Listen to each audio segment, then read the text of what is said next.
Sehgal Inter College, Kanwakheda, Sitapur.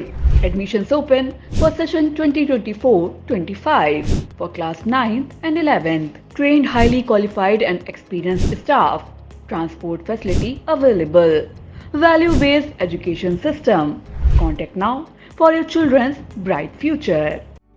Refined oil और process जैसे unhealthy oils ने तो जैसे पूरे मार्केट पर कब्जा ही कर लिया है, मगर अब आप इसकी चिंता ना करें, क्योंकि आ गया है वंश कोल्हू का प्योर सरसों कच्ची घानी ऑयल। लकड़ी कोल्हू मेथड से तैयार, ये है नेचुरल और हेल्दी भी। वंश कोल्हू प्योर सरसों कच्ची घानी ऑयल के साथ। वंश कोल्हू, तेल सही मिलेगा यहीं। नमस्कार, हमेशा की तरह आज मौजूद हूँ आपके साथ आई इंडिया पर बबीता सिंह गौर।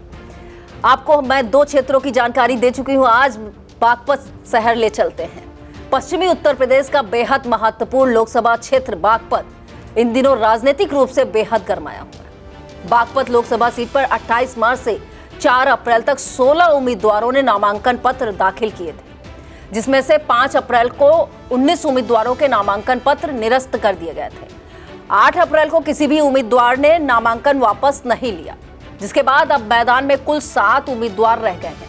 बता दें, बागपत लोकसभा सीट पर 26 अप्रैल को मतदान होगा और 4 जून को मतगणना के परिणाम सामने आ जाएंगे। बागपत लोकसभा क्षेत्र में मतदाताओं पर नजर डालें तो जिले में कुल मतदाताओं की संख्या लगभग 17 लाख के करीब है।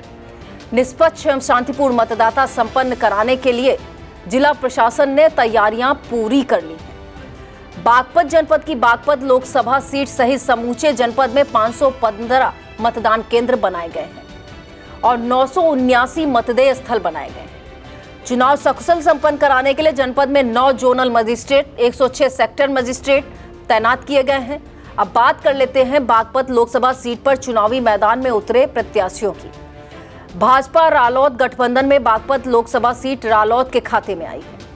आरएलडी ने इस सीट से डॉक्टर राजकुमार सांगवान को प्रत्याशी बनाया है।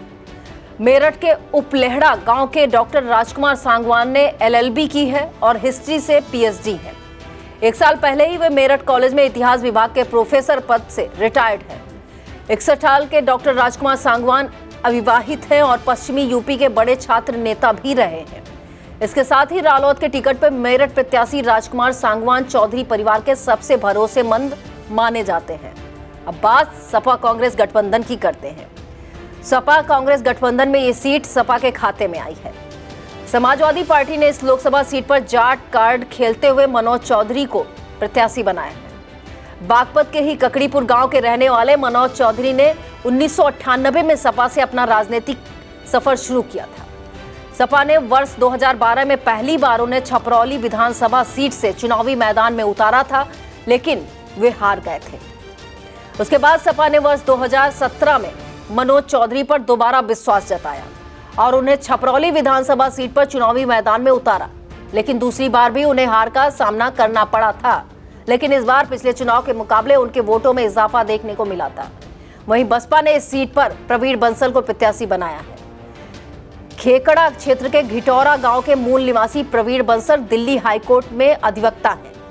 प्रवीण बंसल वर्ष 2007 में बसपा से जुड़े थे। बसपा प्रत्याशी प्रवीण बंसल ने वर्ष 2015 में दिल्ली के रोहतास नगर विधानसभा सीट से चुनाव लड़ा था, लेकिन उन्हें हार का सामना करना पड़ा था। इसके अलावा आजाद अधिकार सेना के प्रत्याशी मुकेश कुमार शर्मा, सर्वजन समता पार्टी के महेंद्र सिंह, सर्वजन लोक शक्ति पार्टी की रूबी कश्यप और स्वतंत्र जनता राज पार्टी के सुखवीर सिंह भी इस लोकसभा सीट पर अपना भाग्य आजमा रहे हैं।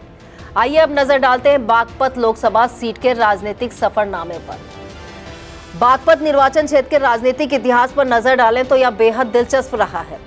यह ऐसी सीट है जिसे देश की किसी भी राजनीतिक पार्टी को लंबे समय तक अपनी जगह जड़ नहीं जमाने देती। बागपत लोकसभा सीट 1967 में बनी थी और यहां सबसे पहले जनसंघ ने अपनी जीत दर्ज कराई थी, जिसके बाद कांग्रेस ने यहां अपना परचम लहराया।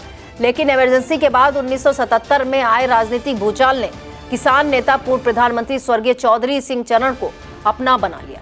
इसके बाद उन्होंने 1977, 1980 और 1984 में लगातार 3 बार लोकसभा चुनाव जीते। यही कारण है कि इस सीट को चौधरी चरण सिंह की कर्मभूमि माना जाता है। स्वर्गीय चौधरी चरण सिंह देश के 5वें प्रधानमंत्री भी रहे हैं। 29 मई 1987 को चौधरी चरण सिंह का स्वर्गवास हो गया। 1989 के लोकसभा चुनाव में उनके बेटे अजीत सिंह ने लोकसभा चुनाव लड़ा और लगातार 6 बार इस सीट से सांसद बने। लेकिन 1998 के चुनाव में भाजपा के टिकट पर चुनाव लड़ रहे सोमपाल शास्त्री ने अजीत सिंह को शिकस्त दी। अटल सरकार के दौरान वह सांसद बने थे। इस बीच 1997 में मायावती सरकार ने बागपत को जिला बना दिया। 2014 की बात करें तो इस चुनाव में अजीत सिंह तीसरे नंबर पर जा पहुंचे। भाजपा के टिकट पर डॉक्टर सत्यपाल सिंह को उनको हार का सामना करना पड़ा। 2019 के चुनाव में चौधरी अजीत सिंह के बेटे जयंत चौधरी ने इस सीट पर अपनी किस्मत को आजमाया, लेकिन देश की बदलती राजनीति ने उनको भी जीत का स्वाद नहीं चखने दिया। 2019 के चुनाव में जयंत चौधरी को 5,02,287 वोट मिले थे, जबकि भाजपा के टिकट पर विजयी सत्यपाल मलिक को 5,25,789 मत प्राप्त हुए थे।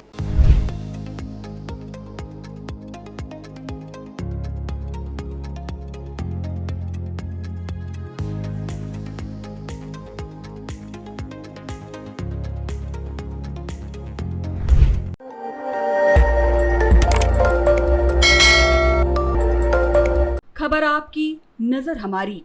देखते रहिए आई इंडिया।